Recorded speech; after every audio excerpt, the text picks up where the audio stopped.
जटिल समस्या है।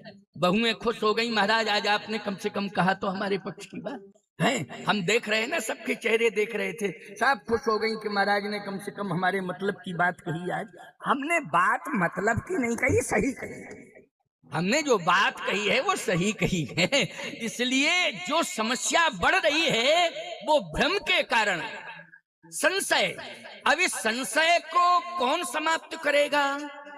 संशय दूर होना चाहिए।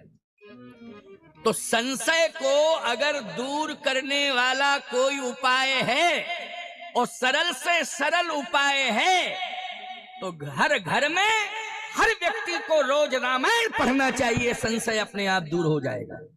बोलो, सबसे सरल उपाय बताया कि नहीं? अगर हम ये कह देते कि संशय दूर करना है, हर घर का संशय दूर हो जाए, तो एक ही उपाय है कि हर घर में हमें बुलाओ, दक्षिणा दो, संशय दूर हो जाएगा। बहुत गड़बड़ी मानी जाएगी कि महाराज को बुलाएं, दक्षिणा दें, तब हमारा संशय दूर होगा।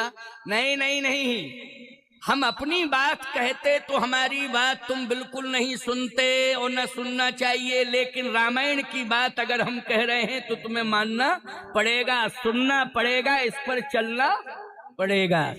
केवल मैं माध्यम बना हूं, लेकिन ये ग्रंथ ही सबसे बड़ा प्रमाण है और ये भगवान शिव की वाणी है।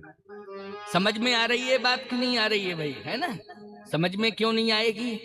इतनी दूर से आया हूं समझाने के लिए और फिर भी समझ में नहीं आए तो फिर क्या मतलब है? अरपा नदी में चला जाऊं? कौन नदी है? कौन नदी है? सुखनई, सुखनई सुखनई नदी में चला जाऊं क्या? कूद जाऊं?